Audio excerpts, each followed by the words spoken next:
Episode 45. We're here trying to help Jim sober with his phone because he lost. No, seriously. His phone ate his clock, but his that? clock is 3 swipes What's over. that duck thing at the bottom? I don't want to know about Jim's apps. So there's this your looks like clock. my duck thing. What are you What's talking that about? duck thing down Let me there? see. Put Oh, that's a See it? search engine. Oh, what's it called? Ducky? No, it's called something. I can't remember. Yep. So Jim, you have somehow, when it was either in your pocket or whatever, you moved. But that's not really my problem. Your apps. My problem is that I lost all my contacts, and Your cloud should have everything. But I didn't have anything backed up by the cloud Why? because I didn't trust the cloud. Where is the cloud? We don't. I don't trust the Is cloud. the cloud like right here? Sesame Street. And then all my contacts idea. came back except for without names. That's weird. Well, your clock's back. Well, thank you for fixing that problem because I was starting to get seriously. I have got to calm down. You're gonna have a heart attack again. Let me ask you what you would have done in this Seriously, situation. holy. This was my night last night. My wife is like, "Who the hell are you?" Yeah. Okay. Well, high strung, huh? Yeah.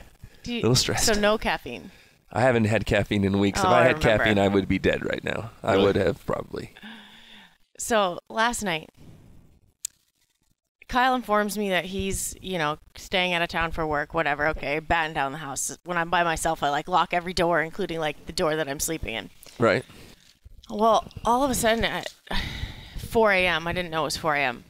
I hear the cheep, Cheap. cheep, the smoke alarm chirp. Oh. And I'm like, you Cheap. have got to be kidding. That's not really. I thought you were going to say a the baby correct- bird wandered in or That's what I something. thought she was going to No. say Cheap? too. No. That would have been Oh, it's terrible. awesome. Cheep, It's and loud. it's really high. Oh, and, man. And we have these elevated ceilings. So I'm thinking to myself, I'm like, where is it? Is it that far away?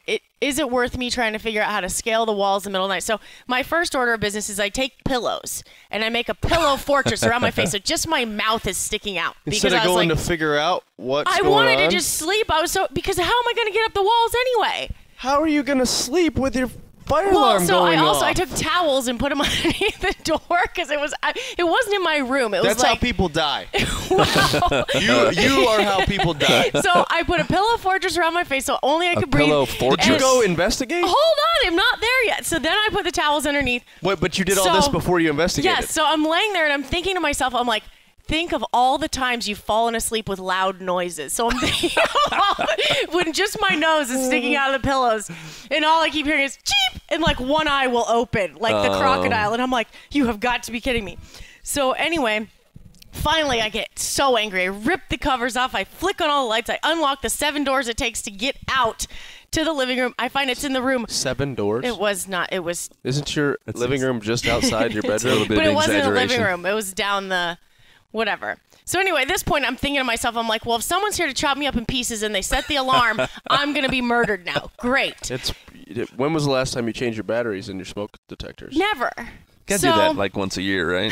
Yep, you're supposed to every time you set your clocks back. Right. So I find this box in the hall, and I'm so mad. I rip it off. I realize it's not the smoke alarm. No, that's in the ceiling somewhere. Right. So I ripped off something.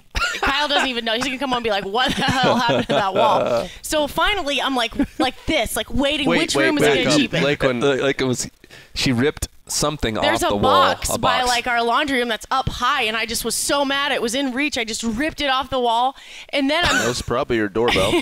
probably it's in pieces on the floor now. So then I'm looking down the halls because I'm waiting for the next cheap, and then it gets quiet, and I'm like, you're killing me. Now the batteries are working. I'm supposed to tell you I don't like you. From Oh, Real funny. From Lakeland. real funny. Like I didn't get a lot of sleep last night, she's behind the camera there, smiling mischievously. Sorry, go ahead. So finally, it starts cheeping again, and Chirp. I realize chirping. So it's in the office, and it's higher than I can reach. It's 4:15, 4:20 now, and I see a rolling, swiveling chair. It's the only thing that has elevation The in here, story and I'm just like, keeps. Don't I know, you I'm have like, That's not OSHA approved. no. I was about to say, don't you have stools? I don't know. Downstairs? I was tired, and I was Barstool. like, if it's my time, it's my time. I know Kyle has a stepladder in the garage. I wasn't Kyle's going also in 7 feet tall, so he probably doesn't need a ladder. I was But- not going to go in the garage because that's where the people that No, chop that's you where up the, hide. yeah, that's where the ex-murderer is. Yeah, right. So I take the swiveling chair, and I'm like, He this planned is it all out. He got the cheaping and tried to lure you to the garage. where I was gonna die. The very Tripping. first thing that happens when I put my foot on the stool, it slips out and Of I go course. down, and I'm living. Did you seriously fall? Yep. and I probably have a bruise. So then I don't care. I make it go higher. I get on the chair. I can't, I can touch it with my fingertips, but it won't, rotate to get the battery. And they're kind of locked in there, too. You got to kind of... At that point, you say to yourself, am I going to keep battling this, or am I going to go try to make the pillow fortress and shove towels under every door? What did you do? I just kept hitting it until it flew off. And then I finally slid the thing over. I got the battery out, and it's still cheaping. How does it cheap when there's no battery? You have to unhook the battery. Well, is it hardwired into the house? Well, that's the It thing. is. I was It's a going to new rip it house. off, but Okay. then the cord was connected. Exactly. So the battery is a backup, and it's just letting you know. So you have to replace the battery. That's how you get it to stop chirping. I didn't have one. So I want to ask you guys if you ever licked 9 volts as a kid too. Yes. Okay. I didn't lick it. But then it was like a button, and I thought I couldn't read it in my contacts in It's a test that said button. hush. Wow. The button said hush. So then I hit the button. It goes off so loud, I think I burst both my It ears. probably That's a made test. every other one in the house go off too. Yeah. And then after that, it turned red and it was quiet. This sounds right. But by around 4:45 in the morning, I had fallen from a stool, I had built fortresses, and I had fought with the fire alarm. That explains a lot. What would you guys have done? Yeah. I have. Well, what have I done? Because, I mean, we've all done this. Usually Man. get a broom and push the button. I have had to wander the house before and try to find which one. That's the worst if you and can't that's- figure out which one it is. And so, so after mad. that, you learn the lesson that you do change Change those the batteries, yeah. Change those batteries. Did you ever rip your doorbell box off the wall? Nope. You're I probably don't going to be in even know. trouble for that one. I will Nope. absolutely be in trouble for that because I surely messed up the paint. I didn't know how to put it back on, and I don't know what was in that box. But What's like the worst thing you've done to your house, like out of just kind of emotion Anger? that was like? I have so then this is a true story, but this is way back in the day. This is before I grew up and there was a transformation in my life. But I have kicked a TV in. ooh, how do you do that? Yeah, you just kick it. And I it have breaks? done that. Oh yeah. Does it break your foot? Nope. That's impressive. Nope. That was way back in the day when Like there was the those old glass bulb yeah, ones? those big yeah. Oh yeah. Nice. Tube TV? It wasn't a tube TV, but Oh. it was definitely one of those big, with the big back on it. Oh. Was it in the giant wooden box? Wooden box looks like a. No, we No. weren't. Wooden box with the dial. Yeah. Darren's parents still had one of those up until 2 or 3 years ago. Jeez. Yeah. I was impressed when you told me the other day that you have kicked in a door, fireman stuff. Yeah, not actually when I was a firefighter. Just one of my buddies. We kicked in his door. Yeah. Which again seems like something that only happens in the movies. It wasn't that hard. Yeah, I haven't done anything like that. Where you I've done a lot of things, but I don't remember the last thing I've done to the house because usually my anger does get the best of me at times. Probably, let's see. I slammed the door hard enough one time to break the drywall. I've not done that. I was trying But to. these are all way back in the day. I threw Greg Lucius through the wall. at Through our old a house. Well, we were joking wrestling in high school, and I pushed him into the wall hard enough that it went right through the sheetrock. Really? That sounds exciting. Well, Ellie. I tried to put together a medicine cabinet one time and threw it against the wall. So how mad is Kyle going to be when he comes home? He's pretty patient. Yeah, you might not see me for a while. Well, we're not going to see you for a while anyway because you're leaving, but Ellie's dead. Yeah. I literally, I thought I was on it. I marched right up to that box and just ripped. Wow. Nah, no, don't rip boxes off walls. No. Anyway, this was a question that I saw earlier this morning, or listened to briefly. Oh, This is talking just- about while this- you were podcasting when you were driving here? What was I? No, I was talking to Jake. Jake and I were catching up on all podcasts and books. Oh, listening to podcasts is what I meant to Yeah, say, yes. no, we were catching up on Okay. stuff. How do you live a good life? They asked like 20 people this. Wow. How do you live a good life? Yeah, I thought that was like a good random. How do you live a good life? I mean, finding your B, I thought was pretty cool, and Yeah, gratitude. like- I think were those were those the are two all that things stuck that I- out in my. Those were the first things that came to my mind, like finding out your B, because then every day you feel relatively fulfilled because you know Yeah. how to execute that when you actually have the willpower to execute that, and gratitude because that can shift your state whenever, no matter what position you're in. That's really good. Yeah. Those are all good things. I think you got to figure out your purpose, right? Yeah. You got to figure out what that is. And if you don't, Yeah, because it's going to be different for everybody. Yep. Yeah, for sure. You know what? I get a lot of emails now, and When does your pre-sign up start?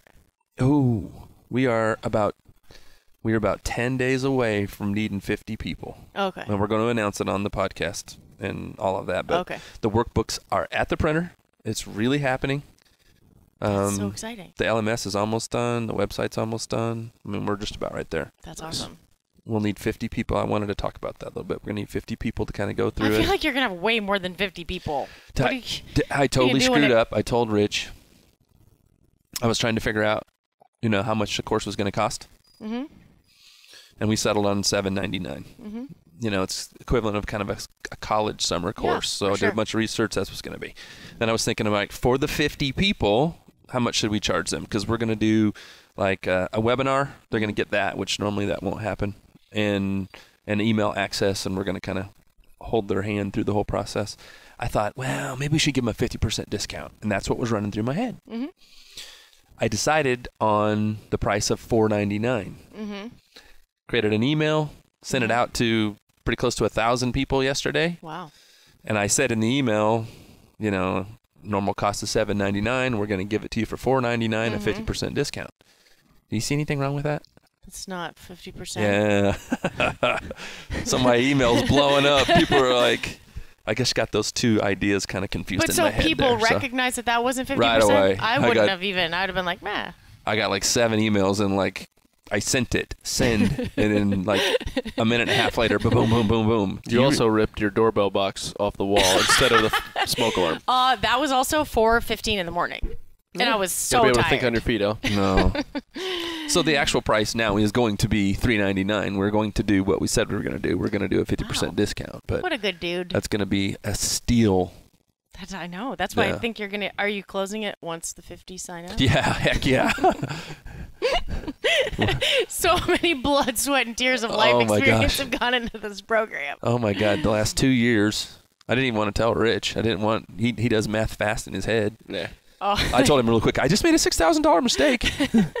I was reading a text and I was like, hold on, what did you just say? Excuse I me. got his attention right away. So you guys, Mr. Fasters, Yes. You still doing that? Yeah. Yeah, me too. and it's how many? Do you Only guys do working the out same once a amount of day. hours or no? I'm not like restricting calories. It's 8 and 16. You Okay. eat for 8 hours But and is yours 8 Yeah, and 16 same. too? I fast was for doing that 16. math the other day. I was like, I'm thinking about it. You feel good? Like, I feel really Pretty good in the good. morning. Pretty When I'm good. kind of hungry, I feel pretty good like yeah, that. I'm starting to get to where I want to eat food in the morning, and then I'm like, oh man, especially like getting the kids ready, like Yeah. getting their breakfast and stuff, and I'm like, usually snake a bite, can't snake a bite. Yeah. Dang it. I give That the would dogs be hard, like even like, yeah. a pill in the morning, and I put peanut butter on it, so they'll take it. And then I usually lick a little bit of peanut butter off. Oh, And then it's like- cheater. Oh, After you can't stick now. it in I your can't. dog's mouth? No. No. You take the little dog vitamin, Put it on your finger. put it on the spoon, and then give it to the dog. I thought you were doing a little peanut butter share with No. your dog. No. I was like, silver, is that a silver solution or what? But yeah, but then there's just like one good bite of peanut butter left right there, and then you're just like, You can't do it. Can't do it. So I had to because I want to try the intermittent fasting thing and see how it goes. But it brought me back to the plant paradox guy, because they were saying that if you want to go one step further in fixing your gut, you don't remember this? This was I don't the Kenny guy. know. Seeds. Plant. That guy? Remember long ago when I talked about fecal transplants? yes. Gross. How could Yeah. you forget? Yeah.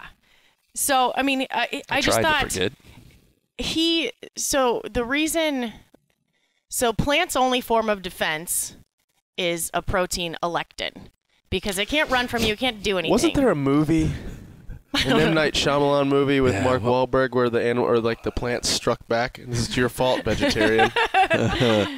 There was an old movie where this plant would eat people. You'd go into Oh, its yeah. house, and Yeah. what was that movie? That was What's the House of Horrors? Is this the Little Shop of Hey, we Horrors? were watching Tag. Have you seen Tag yet, tag Kristen? is so good. Oh, I was telling Is them it yesterday. good? Oh, Are you you sure Oh, haven't? it's good.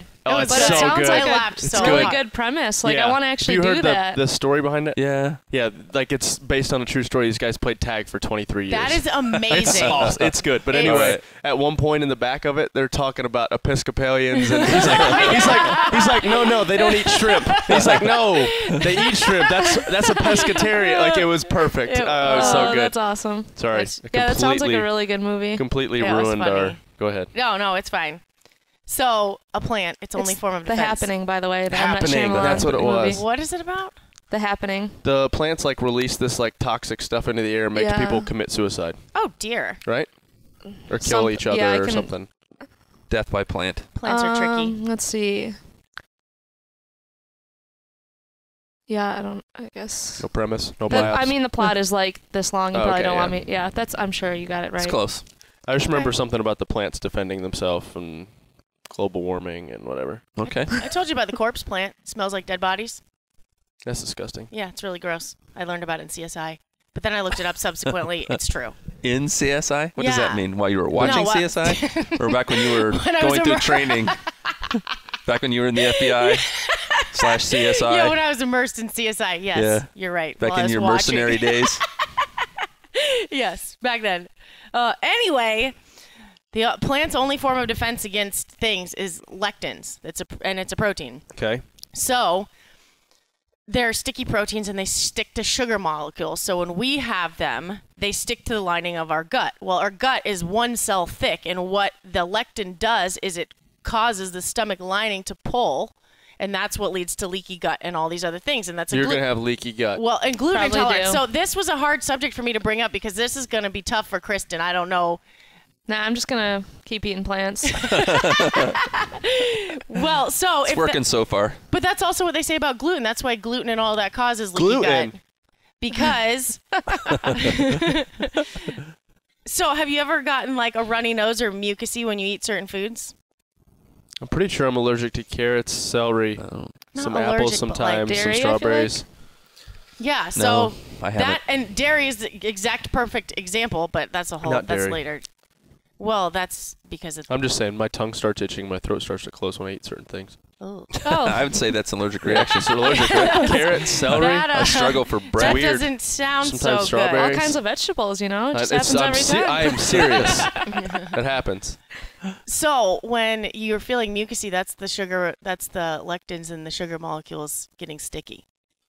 I'm just saying this is your Wow. body's response. Wow. So when you have disease, it's associated with this leaky gut, which is caused by lectins. So they're trying to say, what are you looking at me like that for? How did we get to this topic? Because you want to be healthy and not have diseases. Like people are not eating gluten. But you're not supposed to eat plants to be healthy. But No, no. everyone always says eat plants to be healthy. No, Not unless you're it's- eating the carnivore diet. It's not plants. It's lectins are found in grains, in legumes, so in beans. Lectins are found at the end of rainbows. Oh, You know that's what? I was different. trying to make you healthier. I'd rather talk No. about that. Gluten? Actually. You don't want to learn about it, so A it's leprechaun. fine. No, come on. No, we're They're found done. in grains. No. They're found in, what else You did she can say? keep So your foggy that's why brain. I It's said okay. gluten is not. is Keep going. something Foggy Keep going. brain comes They're found from in lectins. grains. No, it's what down else? here. Beans, grains, and the nightshade family. Nightshade. What's nightshade? So that's like Something witches put in their brew. This is Yes. Nightshade. this is really Peppers. actually a really good segue peppers. into something that's And actually really tomatoes. important. What? That it has to be done today. What? It has to be finished and settled today. I know what he's getting Ooh. at. No, We're gonna absolutely segue. not. No. Wait, no, Peppers wait a second. And tomatoes need to be de-seeded Solid transition if you're there. going to eat them. I'm trying to Otherwise- segue this, and you're I don't talking know over what me. you're That's Or talking rude. else you'll grow a tomato plant in your stomach. I wanted to segue talking about plants to the garden. Your gut's more fertile than the back behind the barn because nothing Yeah. grows there except for weeds. Listen, we're gonna have it out in front of the world, and Didn't it's we? done. Did we talk about this last podcast? Did we? I'm Did not we talk speaking about to it? you guys I right think now. we did. Yeah. I mean, it comes up all the time. Well, so. we need to like finalize this. I Yeah. win, you lose. Fine. There was no meals I know. out of the garden. It's not a win or lose. We'll take a picture and figure it out. And How is it not a win or I'll lose? be- It's a win or if lose. you- We made a bet. If The bet anyone was needs me today, I'll be behind the barn. No, you you keep won't. saying that. Why? You keep lying, bold-faced lying in front of the world. There's nothing there. Millions and You're- millions of people are going to listen to this, and you're lying.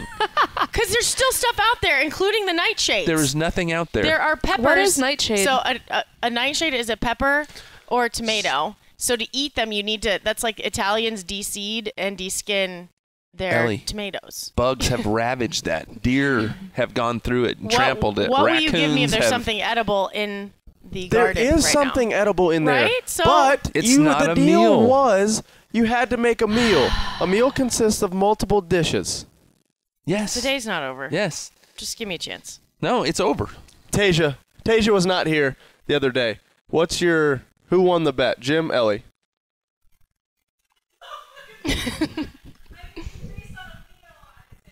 Thank you. There you go. That she was said the bet. based on a meal. I'm not She'd talking say Tasia about doesn't just want to the hurt bet. anybody's feelings. Even though What? But that's Yeah, not what but the not bet enough was. for the a bet was a meal. meal. That's not true. The spirit of the bet was absolutely Yes, that we Ellie, were gonna. you've You had to lost. create a meal I'm from not the talking garden. to you guys right now. Hey, listen. Are you up. serious? Please? Yes? Stop. I'm gonna. Can we end this podcast Yeah. right now? That is not We're going to nice. finish That's the a wrap. podcast with me and Jim. we're a whole 21 minutes Me in. and Jim just stare at each other. So how you doing, bro? Good, you? Good. What you gonna do today? I don't know. You? You want to work out? Yeah, let's go work out. All right. That's a wrap. Hey, wait. And we're done. You want to get some lunch? Yeah, let's go get some food. I haven't eaten yet. Oh, You? let's go Chick-fil-A. No, that'd be the podcast. What? Thank you. I appreciate that. All You right. said that last year and this year. Ish. So that's it. That's cool. I win. It's over. It's over. It's not over. We're putting a So- stake in the ground. It's not over. hey, I'm just not going to let I you. own the land. It's Yeah. my garden. Yes. You lost. You owe Jim money. She owes Or a me meal. a meal. A meal. She has to cook a meal. It was never said. I was standing right there. It was never said that you get to decide the winner. It cost me $406 for one sweet potato. What you've had. Maybe two strawberries. So you've had three Kristen gave her strawberries. opinion already. Now Tasia's given her opinion, and now the whole entire world will have the opportunity to give We'll their take opinion. a picture. I mean, it's not really based on opinion, is it? No. No. You know what my dad taught me? I was trying to be polite when I said that. Oh, okay. You What's your dad tell you? And Never you- give up? What you're cannot steal my joy. Oh, here we go. You can't steal my joy. Oh, You God. can't steal my joy. I don't want your joy. I want you to cook me a meal. Yep. That's all I care about. Why don't you just ask me to cook you guys a meal and let me think my garden's surviving so I can have some happiness in this universe? Because we want you to live in the truth. We do. We want you to function in Right reality. now, you're living in some Well, unicorn fairy tale land. And I like it. Cloud cuckoo I actually land. had a I friend love- of mine in Colorado send me a picture the Of other their day of garden? a meal from his garden. And I meant to bring that to you. And it was an actual meal. There was corn, and there was potatoes, and there was strawberries, and killed there was corn. lettuce. And You killed That's corn. awesome. Corn will grow in the most inhospitable places on the Well, planet. and that was the row Yeah. I neglected the most. Because you told me that it wouldn't die. okay. I didn't mean to hijack the whole podcast just to prove I'm a winner, but I'm Winner. just saying it right now. I'm a winner. I Jim am wins. the winner. Well, you guys don't Winner. have any desire to learn how to keep Loser. your gut healthy, Loser. which could alleviate your fire in your joints and all yeah, that. but then the whole kombucha thing. What was that? That you drink kombucha too much, you get too much yeast in your system. yeah, because it's a probiotic. So Yeah. you have to have the foundational prebiotics in your stomach before you This have is the getting probiotics. too complicated. I'm just going to eat food. Okay. I'm going well, to I know Dairy you're Queen. not. Yep. Speaking of living in truth, now we'll just segue somewhere else. Moving on.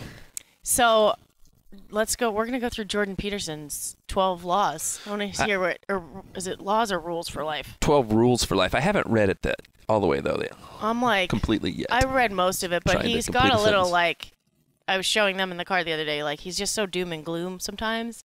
Like it all is leading to a good point, but he just talks. Why are you That's shaking real- your head? It's really not true, No, actually. I don't think his outlook on life is the way he communicates is like really harsh and Doesn't more he dark. like start from like the worst of the worst though? Like when he starts his conversations. Like, Yeah. So when, Bottom of the barrel. when he yeah, takes- I'm not, so that's he's why. not Yeah. gloomy. I'm just saying Right. like he's more of like the way he communicates is really, it's, I guess, So straightforward. to be fair, like from what I've heard of him, like in podcasts, he doesn't sound the way he does narrating his own book.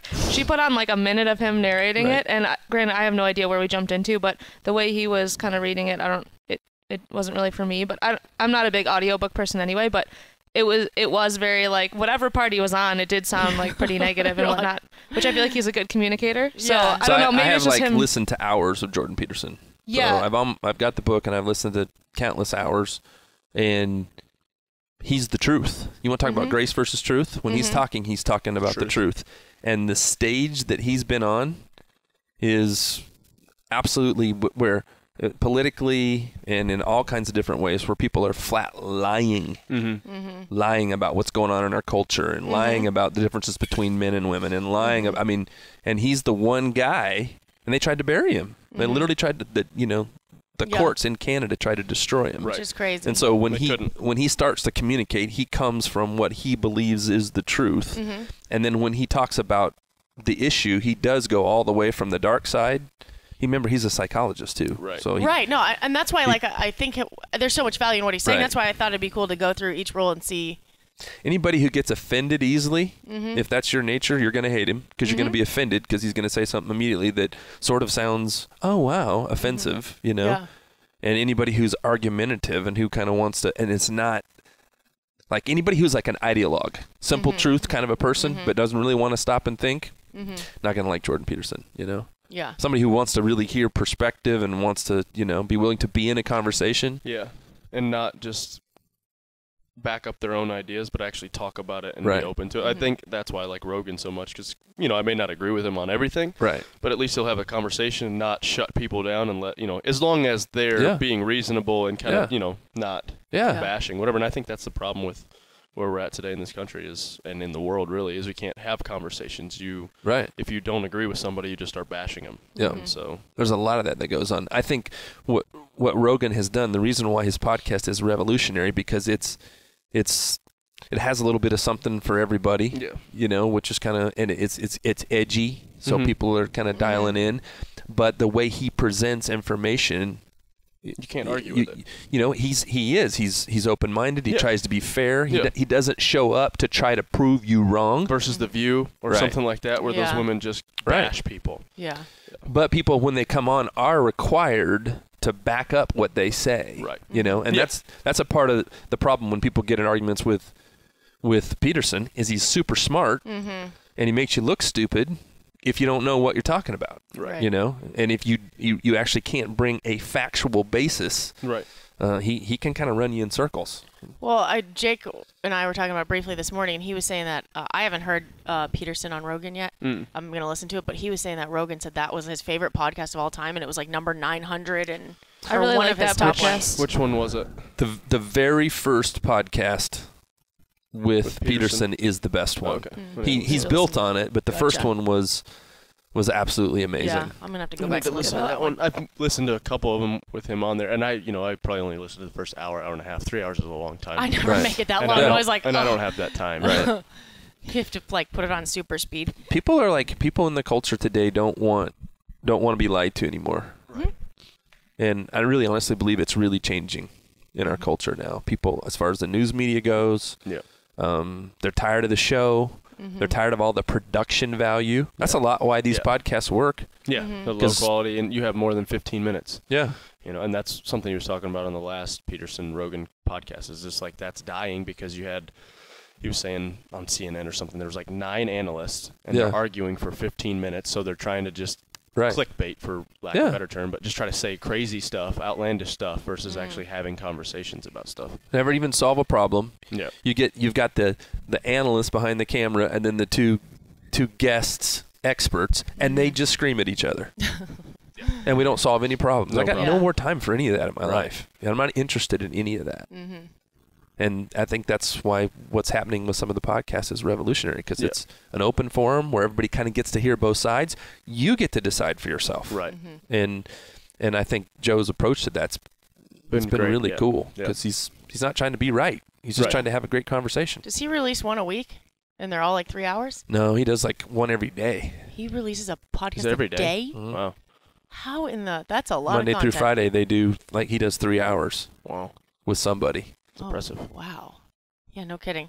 I think his first one with Jordan Peterson was maybe number 877, if anyone wants to go back Yeah. and listen to it. I would like to go... Jordan Peterson's a dude, man. I don't necessarily agree with everything, Right.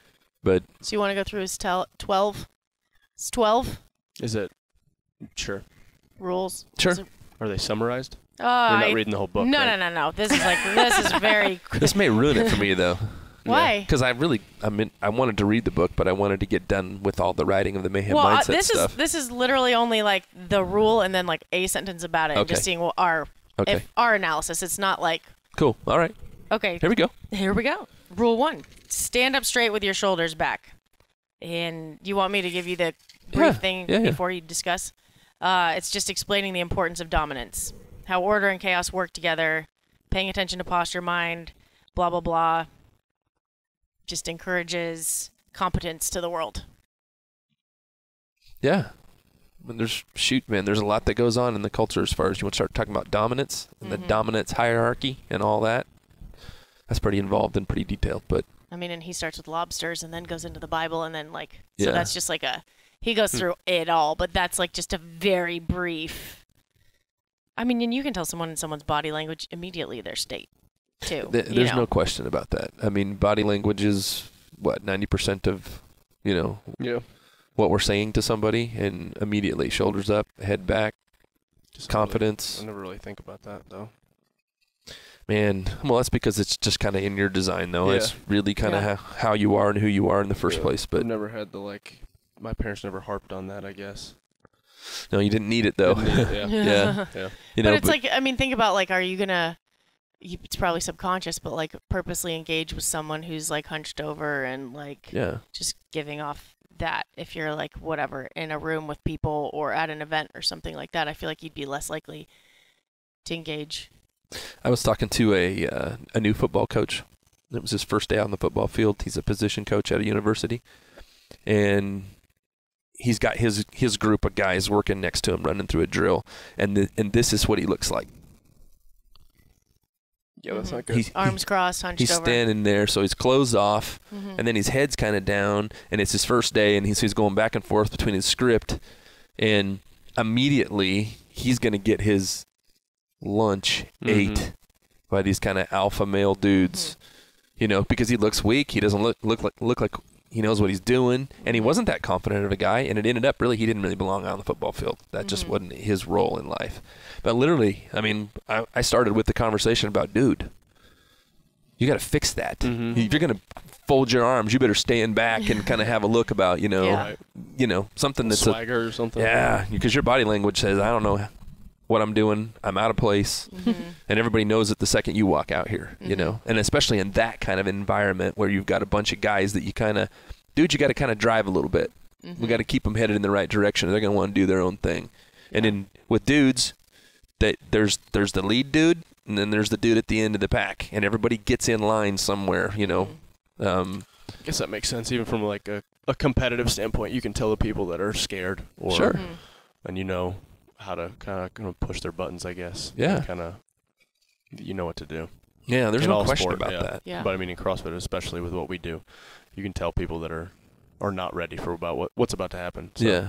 Makes or sense. that you're already ahead, I guess, in that regard. Yeah. Or who you need to mess with. Right. Who looks tall and fluffy. Yeah. I'm curious to see what he says about it, because I haven't read what he says about that, but that's important. Body language is important, and when we're confident, our eyes need to be up and looking people in the face. And well, I mean, what he was saying, I think, had a lot to do with like the dominance factor of it. Like, I mean, in animals and in people, because if you're more dominant, then you're giving yourself more opportunity for higher positions, for other opportunities. And it's saying like, and he's all portraying that through the dominance aspect of it. And if you're acting like that, you're going to be, someone else is going to be more dominant. It's going to be picked for the team, for the job, for this, and this. And by simply standing up, you're, showing competence to the world and inviting opportunity in, literally aside from nothing else, not even speaking. Right. So that's like him saying you are giving yourself the chance even before you open your mouth and all of these other things, which, yeah, okay, when you put it that way, of course, like that seems... It's calculated on my part, and then part of it is and part of it's not. When I walk into a room, I want people to understand and know that I'm reliable and that I make a difference immediately. And people who walk into the room that you go, wow, there's something about that person right there. And when people walk in the room and they're immediately lost. I like that you choose the word reliable too. That for some reason the last like couple of days that it's come up like in books and in communication with others and stuff like that. It's just such a powerful word as someone's reliability, because what more could you need to trust a person to continue a relationship or growth in what you're doing than reliability? Like, that's cool that's the first thing that you went to. When at the games, when you were doing that bar muscle up workout inside, and the announcer is saying, you know, here comes Rich Froning, and talking about Jared, and, you know, I wouldn't want to be the guy being chased by Rich Froning. Now that's all what it is on the surface level, but think about it. You know, you're reliable. You've proven yourself over time. You have a reputation that precedes you. Right. Everybody expects something good is about ready to happen here because they've seen it happen. Right. Well, that's the kind of person we want to be in life. When I walk into a room, I want the expectation to be, shoot, Jim's a reliable guy, and he can also make something happen. Right. And your body posture has something to do with that. It needs to really be connected to who you really are. Right. But there's there's sports analogies that we just talked about. But then there's life. And then there's life analogies too. And so it's hard to fake that. I mean, you can. Yeah.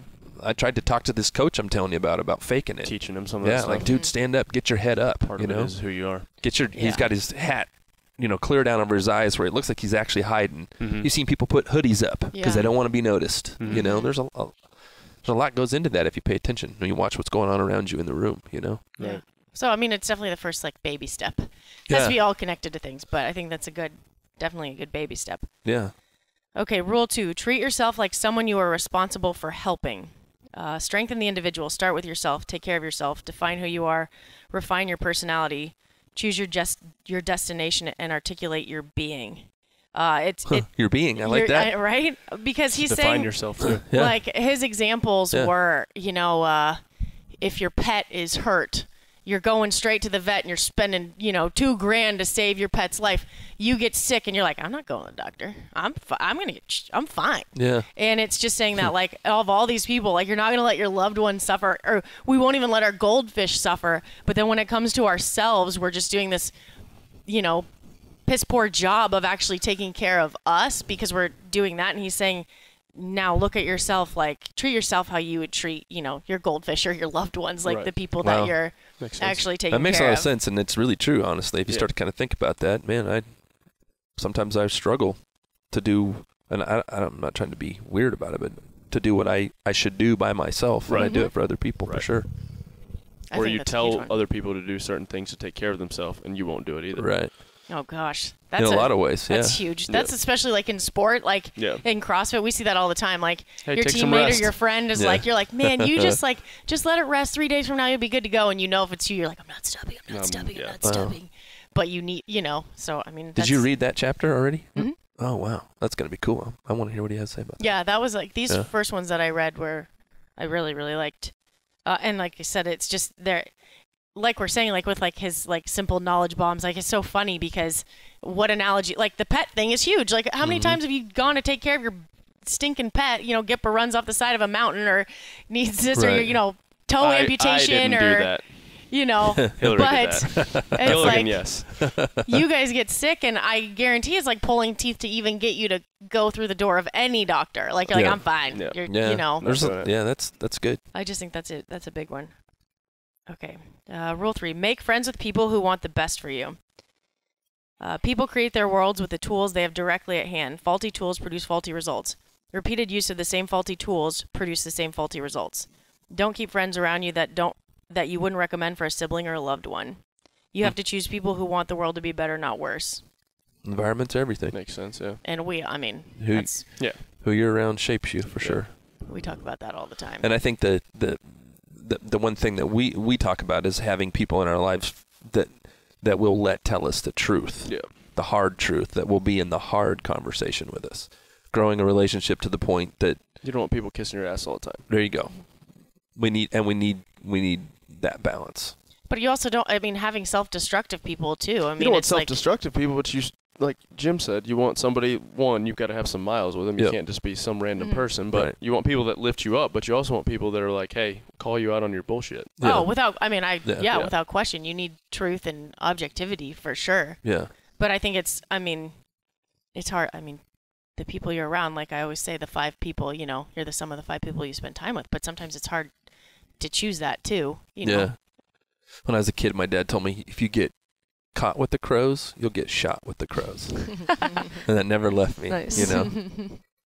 I remember thinking that when I was sitting in jail, looking around. Wow. I am. Yeah, here I am with all the crows. Okay. Rule 4. Compare yourself to who you were yesterday, not who someone else is today. Compare yourself to I who like you were that. yesterday, not who someone else is today. Moving forward or moving backward? Yeah. What you aim at determines what you see. Align yourself with the greater good around you. Focus on little things daily that make you a better person. Like That's that. good. The That's a good one. details. Yeah. He said aim. I like that. Aim Mhm. at the truth in your life. Mm-hmm. I had so much regret in my life, and I was a person who couldn't say that. I really hate it when I would get around people and they say I don't have any regret. I don't live with regrets, and I had a bunch. Mm-hmm. But I made a rule or I created language. Only look back to measure how far you've come, and I think that's kind of what he said there. Mhm. So I do look back, but I'm not putting all that in, all the bad stuff from the past in my present or my future. But I am measuring. But I mean, think about on even another scale is this to me is what social media is, not who someone else Measuring is stuff. today. Wow. And it's I mean- highlights too. I mean, social media is only your highlights. Right, Wow. but like this to me is what Sorry, people you're do good. on a daily basis and don't. I mean, that's huge. Focus on being better than you were yesterday, or compare yourself to yesterday, and not someone else today. Because what do we do on a daily basis through social media? You can't get away from it. Like you don't even know you're comparing yourself to people, but by entertaining their highlight reel or saying, "Oh my gosh, they're doing this or Right. that," that's a subconscious comparison. I think that's like a massive, massive thing. So how do you align yourself with the greater good around you when you're surrounded by these reels? How do you stay down to earth in that situation? You get the app lock, Yeah. like Darren's Darren was thing. talking about. Yeah. Just the momentum from the culture. Yeah. Just the momentum from every day driving past a sign, Mhm. dealing with people, that'll throw you off the course of purpose in your life for Right. sure. If you're not intentional about that anymore, you have to be or you're not getting where you need to be. Right. Yeah, I would like something like an exercise in how to do that. Like, how do you focus? Like, how do you keep track of where you were yesterday so that you can be shooting for something better each day? Yeah, I think that's for us in what we're creating. It's Mhm. you got to know who you are. Mm-hmm. You got to know what your values are, and you got to use it as a filter. And it's got to be the underpinning of everything. There's a huge difference between what we're accomplishing with Mayhem Mindset and what Jordan Peterson is doing, Mm-hmm. and it's super interesting to me. Mhm. He's talking about rules, and in our game, rules are the do. It's the task. And so what we're creating is this idea of defining yourself, and he talked about that in the second rule. Who are you? What do you believe? Where you're going as a foundation, and then the rules apply. Right, because like you say, if you're Right. doing without any of that, without the foundation, then you're just doing. To me, for me in my life and in my opinion, if I got up and just aimed at those 12 rules every day, well, that would be good things to keep me on course or on task. But I want to know the Who I am, foundation yeah. of who I am first. I want to know what those core values are. I want to know what my purpose is, and then talk to me about the do. So there's nothing wrong with the rules. I think that's fantastic.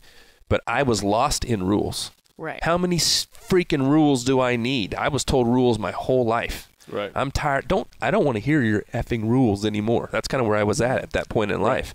Wait, slow down. What the heck? Mhm. Let's figure out who I am first. So that's kind of something that's coming to my mind as we're going through this. Yeah, because with the rules, it's just a rule if it's not Right. connected to your value and who you are. Right. I thought this one was It's really. easy to break rules. Mm-hmm. Yeah. They're made to be broke. Yeah. Values aren't. Those No. are the big rocks that you're willing to die on. Those are the mountains you're willing to die on. Right. I thought this one was really interesting. Rule 5. Do not let your children do anything that makes you dislike them. Clear rules make for secure children and calm, rational parents. Clear principles of discipline and punishment balance mercy and justice so that social development and psychological maturity can be optimally promoted. If your children's actions make you dislike them, think how much others who don't love them as much as you do will dislike them for those actions and those Wow. consequences over time. I've heard him talk about this. Yeah, makes sense. That's epic. I mean, if you could just use that as a parenting guide. But I mean, that was like That was huge to me at first because, I mean, I don't have kids, but obviously, like, you love your kids unconditionally. I know my parents love me unconditionally, even behaviors that weren't, right? And it makes sense that because in the book, what he's going into is you're doing them a favor because you want them to be successful and to be functional members of society. And if they're doing something that you don't care for, most likely their teachers and the children they're interacting with are not going to like those behaviors either. So you're thwarting their attempt to be picked for teams, to have opportunity, and to be successful versions of themselves. So by your discipline and your punishment, even though it's hard at times, you're creating this person that's going to be more successful in society. So it's, you love them unconditionally, you care for them, but you also manage this. There's no question about it. Discipline, punishment. I don't know. Your parents speak more to that than I think me. Parents fail when they don't set their kid up for success. Yeah.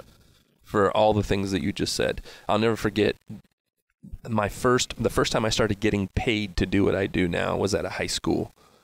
And I was working with any of the athletes who had a drug or an alcohol infraction. And then they would have to come and be with me and go through, several hours with me. I get a phone call from the principal one day, and he says, "Hey, I need you to come down to my office." My first thought was, he's got an athlete he wants me to work with. I get down to his office, and my daughter is sitting in the chair in his office. Oh, wow. And she had hurt her knee, and she'd been drinking and went to a soccer game drunk, partially drunk. The head coach of the soccer team was a good friend of mine, and he called me right away and was like, "Bro, I couldn't cover that. That wouldn't have been the right thing to do." And I'm looking at my daughter, and okay, I've been raising you. All this stuff is flooding through my mind, I've been giving everything to you. I've been making sacrifices for you. I'm working 2 jobs, one to pay the bills and one doing what I'm doing, and you don't have enough respect and care and love for me to not be that person, and you just want to kill her. I just wanted to, but, and those were big moments for me where I'm like, hey, you know what? I'm your dad. I'm not your friend. Yeah. And I'm going to be the same dude I always was, and I'm going to discipline you, and this is not going to feel good for either of us. All the way up to, actually, she's an amazing human being now. She's 24, and that's a long time ago, but I kicked her out of the house. That's how hard it got. Wow. To the place where I said, guess what? You can't live here anymore. If you're going to do that, she just turned 18. That's the way you're going to live. That's not what we do here. So yeah, holy smokes. That's a challenge. Yeah. It's a challenge. You have little ones now. Yeah. And you're coming into all those phases where I'm not telling you anything you don't know. Into some of those phases. Yeah. Yeah, you guys are like the spectrum, like small kids, and then you have wonderful daughters that clearly got through those times, and now they're amazing. So there were literally with them at times where I thought, I don't think this is going to end up all right, and I'm doing the best I can. I'm really thinking about it. I'm dialed in. I'm trying to be there, but I think if we do the right things, which is cool, then we get the right things back, Right. There's some cool proverbs about that, If you plant the right seeds in their life and you do what's right, it's challenging now, but the results, you're going to get back a return that's good. So that's good. That's a good rule. I like that rule. Okay, rule 6, set your house in perfect order before you criticize the world. Resist sinking into the desire for revenge. Suffering is a normal part of life. Start small, but look for ways you can control and make your life better. Wow. Yep. I don't know, where does the revenge... This is huge. This is really cool that you just said that, because there's been something that's been running through my mind. Watch all the movie trailers now for all these different movies. There's a huge difference between revenge and justice. Mm-hmm. And our legal system is set up for justice. It was designed, it's not perfect, but it was designed to get to justice, and everybody gets a day in court. The good guys, the bad guys, everybody. We got to stay inside the system. And I go to the movie theater the other night, and I'm watching all these previews, and it's all a mom. Like, there's a movie out now where the mom's kids get killed, and she goes and trains for 5 years and comes back and then just kills all the bad guys.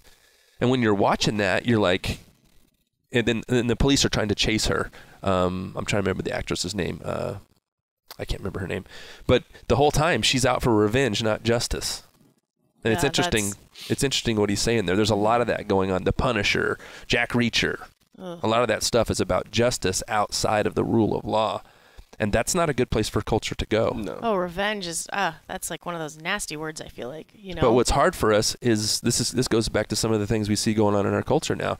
We look at the people who are supposed to be the people we're looking at to render justice, whether it's the president or the Senate or those people, and they're not doing it right. Right. And now we're thinking about going outside of that. Yeah. And that's not healthy. The rule of law is important. Right. And it can't just be whatever the heck we say it is, and that's what we see. The president can say whatever he wants to say, and he can get away with it. You know? He can lie. People who, you know what I mean? Mm-hmm. Will you read that again? What did he say about the justice part? That was... It was just resist sinking into the desire for revenge. Suffering is a normal part of life. Wow. Start small, but look for ways you can take control and make life better. Because he was saying that in the book part of it, that the chaos you're in when... It was kind of complicated, but when you're in all this chaos and things are going bad and you're suffering, instead of like taking your suffering and growing from it or like seeking justice, like you're saying, you're so wound up that you end up seeking revenge and being harmful to others and being a nasty human being. Yeah. Because, you know, revenge is reactive. Like you don't, this is not for your growth. This isn't for their growth. You're really just wanting to hurt somebody or be something bad in their life. And like, it's just reacting to like, you're in chaos and he's saying like your house is a mess, whatever, everything's chaos. Something bad happens to you and immediately you want revenge or you're reactive to these people. Whereas it's saying like, and he's saying suffering is normal. Bad things are going to happen. Yeah. You're going to become better from them or learn from someone who has suffered and take their experience for better. Instead of being this, you know, oh, someone's wronged me, I'm going to get them, I'm going to do this, that sort of thing. Yeah. That's a big deal, Which is man. crazy just from, hey, put your house in order. Right. Because he's saying that's where it starts. Right, yeah, you got to Feel, filter, think, flow. start from in and go out. It really does work, too. Yeah, I cleaned revenge. one room in my house after this chapter, and I was like, ooh, this feels nice. Revenge is a bad deal. I mean, that we need to have people around us to help us step back out of the emotion and go, okay, what's the right thing to do here? Right. And sometimes, well, in our culture, justice means that in some places you actually put somebody to death. You know, that what the law or what the courts decide is we need that person's life, and that's justice. Right. So sometimes justice is hard and harsh. Right. But it's necessary. That's why I'm always using grace versus truth. Truth over here is really hard. What's the truth about the situation? Right. You know, we were talking about a situation in your life up in the barn, and that's exactly what I was trying to say to you. Right. I understand exactly how you feel about it, and you're right. Right. You know, you're totally right. It's funny. You're warranted to feel that way. It's authentic, and I acknowledge it. Now, what should you do? Right. And sometimes that's a process, right? Because it takes time to get through the emotion, get it sat over here, so we can go, all right, man, how do I really want to handle that? Right. You know, what do I really need to do here? Right. What's best for business? What's best for life? I think it's a lot harder for some people than others, too. I hate to say that some people are wired for revenge, but there are a lot of people that cannot empathize with, if you're going to wrong someone, imagine if that was you. You know what I mean? Like, so many people just don't line up with the empathy side of, if you're going to harm someone, walk in their shoes for 5 seconds. Like, you know, but And it goes back to the old thing, two wrongs don't make it right. Right. Yeah, for sure. I mean, that happens all the time, though. This kind of thought goes through my head all the time, and I think I'm pretty normal. Right. You know, like, I'll think about a situation, maybe, you know, somebody was rude to me at the grocery store, the cashier or something, you know, and you're thinking, man, that first thought is, you know what, you're lucky I'm not your boss, or I'd fire your ass. Right. And you're like, what am I thinking? Think about driving in traffic. And then I'm like, hold on a second. That poor lady is working a job that doesn't pay a whole lot of money probably, and there's a whole lot going on in her world today. I know it for sure. Right. I want to cut her some slack. What do you think those kind of thoughts for, Jim? Get that out of your mind. Right. Yeah. Fix it and get going, you know? But your point about empathy, you know? It's easy to get caught up in. Yeah. Like, you know, like, of course you're mad when someone cuts you off in traffic. You're like, you know, like, what a terrible human being. Yeah. You know, like, it's kind of crazy because if you just use some of these rules and that's really all you ever focused on and you used them as perspective for your life, you could change quite a few decisions. I you'd think go for pretty sure. far. Rule 7, pursue what is meaningful, not what is expedient. What's the difference between successful and what's the difference between the successful and the unsuccessful? Successful sacrifice. Things get better as successful practice. Oh, sorry, I just highlighted these. I didn't put them in real sentences. Things get better as the successful practice their sacrifices. Once you become aware that you yourself are vulnerable, you understand how to produce that in others. Wow. But he was saying that that last sentence was something he could say you can actually use to harm people, so you have to be aware of it. That your ability to know how to make someone vulnerable can also be something you use illy, so you have to kind of obviously choose when to use that. We've talked about that, I call that being the puppet master. And the way I use that term is I actually care about people when I'm trying to help them, put them in positions to be successful even when they really don't know what they're play doing. On people's emotions. Yeah. I used to be a used car salesman. Show up, manipulate the room. I could make a whole lot happen that I wanted to happen that day just because I could manipulate people. And I still have that. That's in my design. That's in my B. That is an ability that I have. It's just that now I actually really care about people. So I'm trying to do what it takes to help that person be successful even when they don't really understand where they're at. But what does he mean by, I didn't understand, what's the difference between successful and unsuccessful sacrifice? What's successful sacrifice? And he's saying things get better as successful practice their own sacrifices. What does that mean? I haven't read it, obviously, what he's written, but we talk about, in order for me to be 100% of the man I'm supposed to be, I need to be sacrificing for somebody. Sacrifice, I need a part of who I am. I need to give away something that cost me so that it keeps me on track and keeps me intentional about my life. So for my wife and my children, I'm going to give them my time and my resources and my money, and then for some people too in my life. And I think if we're not doing that, when we're successful, if you're super successful and you expect people around you, to be getting things done, then we lose track sometimes and don't treat people right. Well, that's what I'm trying to think in the business setting. What does that mean? Successful sacrifice, because clearly this is pursue what is meaningful, not what is expedient. Well, shoot, I've been talking to a CEO guy, and I talked to you about this the other day related to kind of being a king or being the boss, and he's in charge, and his budget, the money that he has at his disposal is huge, and he gets to going too hard and forgets about the people and their needs around him because the expectation is that everybody's going to get done what he wants them to get done when he wants them to get done. And there are not too many places in his life where that doesn't go, where he gets his way. Not even being bad, it's just that's the environment he lives in as the boss of that huge big company. And he needs to remember, I reminded him, bro, you need to make sure you're sacrificing for somebody in your life. Where is something that you're doing for somebody costing you in a legitimate way? You can't always get what you want all the time, Doesn't make life worth it, really. But, and he wasn't even being bad. That's just literally the climate that he's in. It's not he wasn't being evil. He's not being a bad dude. He's just charging hard, doing what he does every day. But I think about that, in my dad's work setting, I've told you guys, he's an attorney, and he has, I don't even know how many people in his office, maybe 15 or 20 people, though. But they're like a family. They are all so close. Yeah. And he considers it a privilege to have a successful practice that gives other people the opportunity. And he wants them to come to work and work really hard, and he wants to reward them and vice versa and their relationships for that. It's amazing how close they are. And you think working in a law office is not fun. Unless you love the law, for the most part, but they really create an environment that shows how much he cares. If any one of those girls called him in the middle of the night and needed him to come, if they get a flat tire, and vice versa, if he needed help with my mom or something, they would be there in a heartbeat for him. And it's pretty incredible to see that in a really strict business environment. And he he's hard when he has to be hard. He's very black and white in his office, on his work face, but he finds a way to show those people how much he cares. Yeah. And there's so much trust between both sides. Yeah. And he's developed a culture, a culture that's, your dad's a good man though. He's a values guy. And so those are real authentic things about who he is and what he believes in.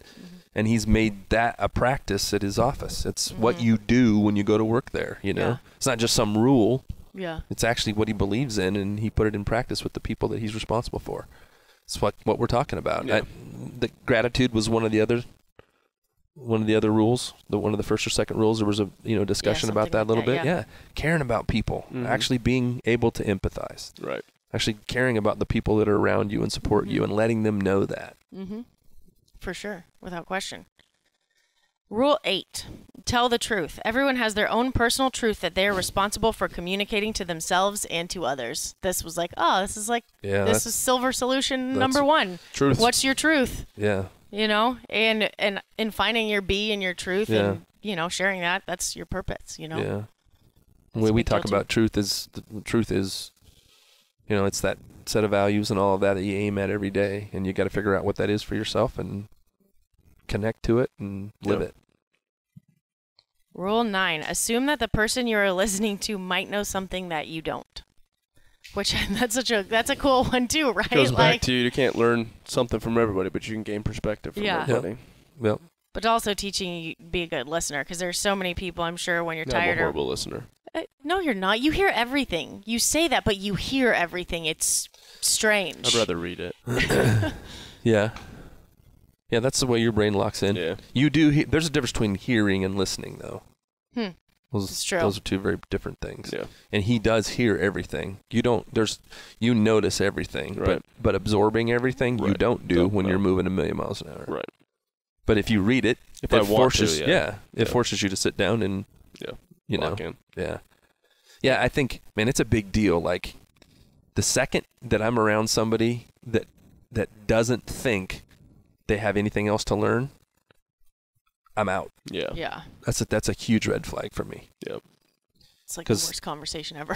That's like my first question all the time. Especially when I'm in a tough spot. Mm-hmm. That's the first question. What do I need to learn from this? Right. What do I need to learn from this? What do I got to get out of this? Right. It's a big deal. This next one's this is another silver solution, I feel like. Oh. Rule 10. Be precise in your speech. Ooh. People hide in vagueness because they do not want to confront their own flaws and insufficiencies. But you just always talk about being intentional and things like that, and that's what I thought of when it says being intentional, but also know your language. Like you're always saying is Mm-hmm. Make sure you have your words and you know what you're talking about. Yeah. Mm-hmm. Well, people. Sign language is not a tool. Yes, but also the things that people say, like even when you're like, you hear so often people like negatively joking about themselves, like sarcastically this and that. But like if you say that stuff enough, you might be pretending like you're joking, but clearly you obviously believe that if you keep saying, like there's some truth behind that. Mm-hmm. So that's why I try really hard when something is like an insecurity of mine or something that I know I say joking, but part of it like hurts a little. Like that's why I'm joking with it, to not say it anymore. Because I got to the point where I'm like, I'm making this a reality in my life by acknowledging that this exists. So freaking change it, like stop saying, oh, I'm this and this, or I'm always late, or I'm disorganized. Okay, well then get organized or leave early. Because if I say that enough, it's just going to perpetuate throughout my life. Are you talking to yourself? Yeah. No, I just gave myself a little. I was like, wait a minute. To change your life starts with changing your language. Mm-hmm. You got to change your words, for sure. I was sitting in a coffee shop, and I was just finishing up with a guy I had been coaching.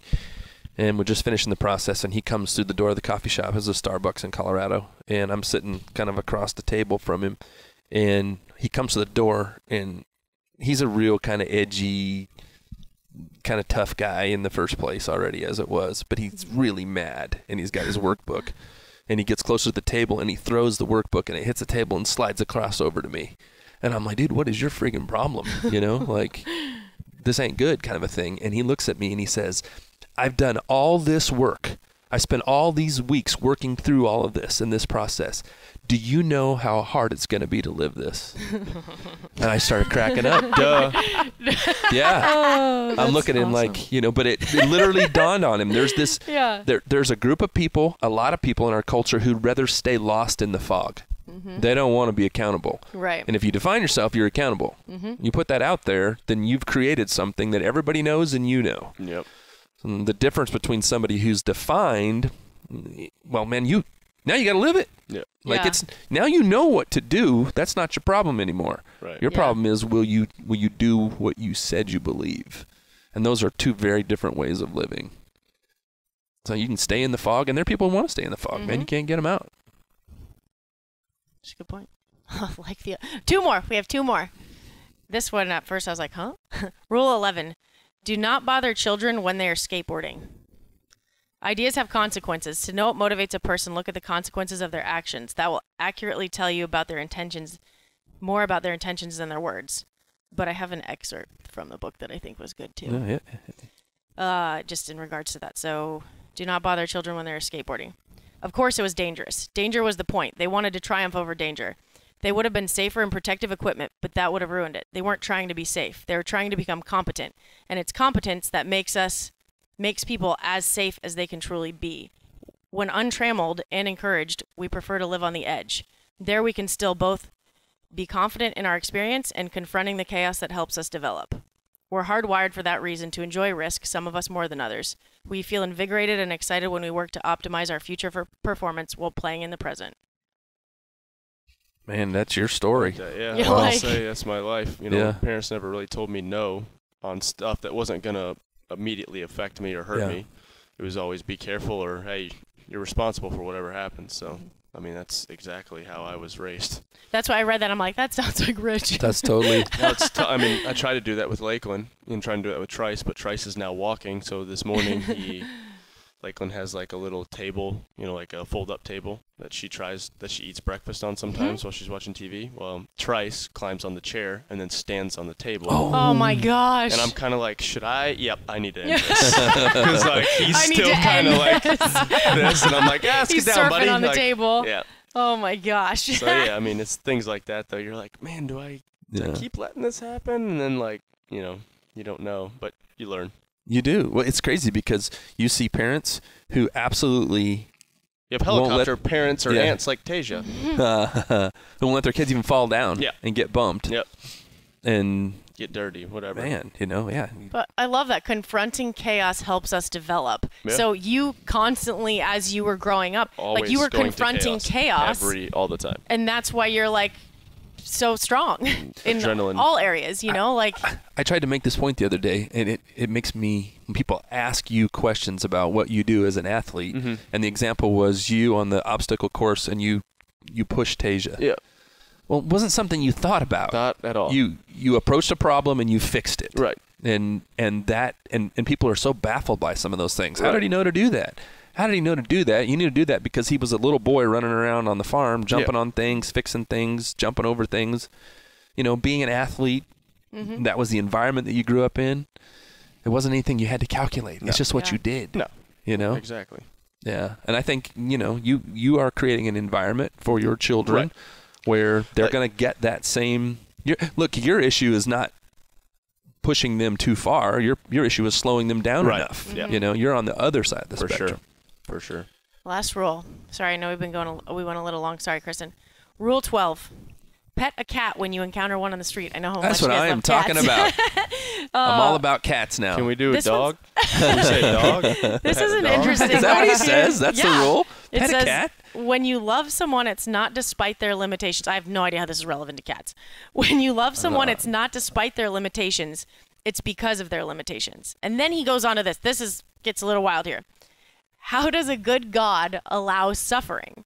And he says, if there's no challenge and no suffering, then there is boredom and emptiness, as there is nothing to overcome. I've heard that pretty before, deep. but I've also heard an argument to that is what is good? We are not good. We all fall short. Right. And Yeah. the one standard was Jesus, and we all fall short. Right. So technically, God is good because of his wrath he could have on us, but he sent his son to die. So, I mean, Right. that's Yeah. a completely different argument. I'm sure he's using it in a completely different way. Yeah. But It's a you know, huge you always theological argument always there. hear well, how is a good God let suffering happen? Right. Because we That's- deserve it. I mean, really. Right. But he was using it at a different point, I think. But I haven't read the That's book, a so I don't huge, know. that's a giant. I'd love to hear what he has to say I about was going to that. say, I am didn't gonna finish read this it, but- chapter, so I need to read it, but so I know where the cat comes in. Well, he had me a cat. And if He Jordan would. Peterson said you need to pet a cat, Froning, you need to pet a cat. Listen, Lakeland asked you for a cat. You the know other day. why What? she asked me for a cat? Because my wife told her. My wife is the master manipulator, uses our children. She wants a cat? Yeah. I'm with Hillary. You should have a We cat. don't need a cat. You need a We cat. don't need. Why do we need a cat? We have two Why not? dogs. They're so low maintenance. No. You know what's happened? The only thing about cats That is if cat they're will stay indoors. outside and it'll get taken by a hawk, and then I have to explain to my kids dear. why That's really kind of Fifi true. got pulled off by the. Phoebe's a good cat name. You know how many cats we had as kids in the barn Yeah. cats Where you that live, got that's true. taken by a coyote Are you or serious? something. And I ain't letting a cat live in my house. That's Yeah, I was true. gonna say, don't let it inside. They stink. There was a hawk in my backyard looking for the cat the other day. Yeah, Really? exactly. And I live in town. Exactly. Ugh. So I chased it. I came out. We had a cat named Frank.